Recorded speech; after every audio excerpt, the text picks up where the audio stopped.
Assalamualaikum warahmatullahi wabarakatuh. Salam sejahtera untuk kita semua. Perkenalkan, nama saya Mursal Aziz. Saya mengampu mata pelajaran Bahasa Indonesia dan saya bekerja di SMA Negeri 2 Pangkal Pinang. Halo, apa kabar semuanya? Semoga kalian baik-baik saja. Hari ini kita akan belajar teks laporan hasil observasi.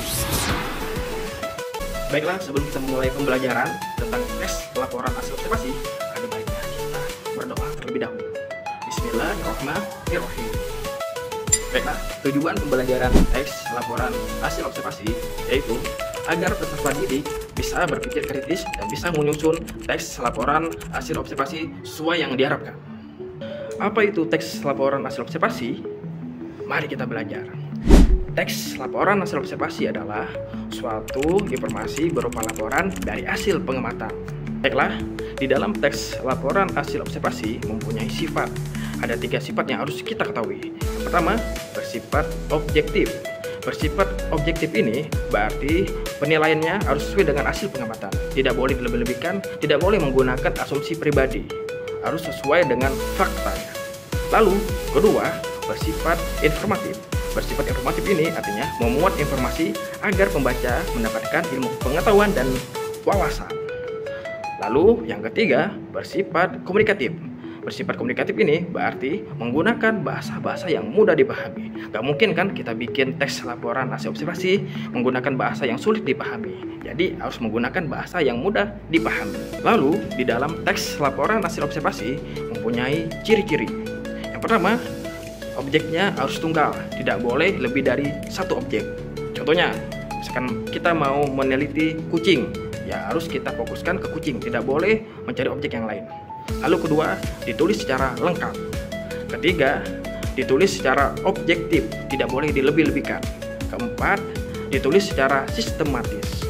Oke, di dalam teks laporan hasil observasi mempunyai struktur. Yang pertama ada judul. Kedua ada pernyataan umum. Pernyataan umum ini adalah awalan atau pembukaan dari teks laporan hasil observasi. Kedua ada deskripsi bagian. Deskripsi bagian ini artinya menjelaskan bagian-bagian dari objek yang ingin kita teliti. Ketiga, ada deskripsi manfaat. Artinya menjelaskan manfaat dari objek yang ingin kita teliti. Lalu ada simpulan. Nah, simpulan ini boleh ditulis, boleh juga enggak. Oke? Setelah kita belajar struktur dari teks laporan hasil observasi, kita masuk ke dalam contoh dari teks laporan hasil observasi. Pertama, judul. Judulnya kita ambil kucing. Lalu masuk ke dalam pernyataan umum. Pernyataan umum ini adalah pembukaan dari teks laporan hasil observasi. Contohnya, kucing adalah hewan mamalia yang sering kita temui di lingkungan sekitar rumah kita. Kucing ini disebut dengan hewan karnivora. Setelah kita belajar pernyataan umum, lalu ada deskripsi bagian. Nah, deskripsi bagian ini kita boleh menjelaskan karakternya, bisa juga menjelaskan fisik dari kucing tersebut. Nah, kita menjelaskan fisiknya. Kucing ini mempunyai ekor. Lalu dia mempunyai bulu yang sangat lebat. Dan kucing ini mempunyai kaki 4 dan berkumis 6. Kucing ini juga mempunyai mata yang sangat tajam, berwarna hitam dan berwarna putih. Setelah kita belajar pernyataan umum, belajar deskripsi bagian, lalu ada deskripsi manfaat.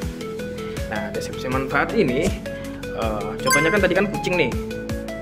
Kucing bermanfaat, bisa menghibur manusia ketika manusia itu lagi sedih.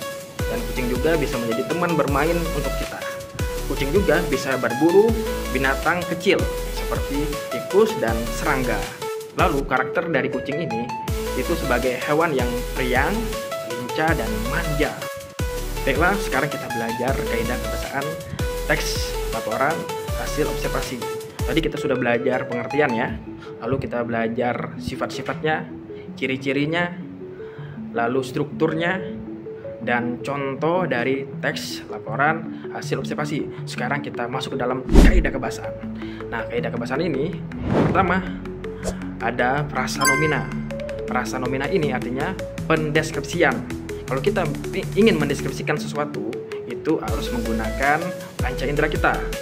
Panca indera penglihatan, pendengaran, penciuman, dan perasa kita. Lalu kaidah kebahasan yang kedua itu menggunakan kata repetisi. Repetisi ini artinya pengulangan kata. Tadi sudah Bapak jelaskan ya dari contohnya kucing. Nah, kita hitung ada berapa kata kucing yang Bapak ulang kata-katanya.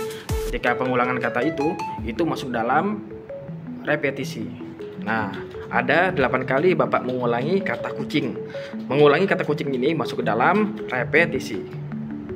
Lalu kaidah kebahasan yang ketiga yaitu konjungsi. Konjungsi ini kata hubung ya. Konjungsi ini dibagi dua, ada konjungsi temporal, lalu ada konjungsi persyaratan.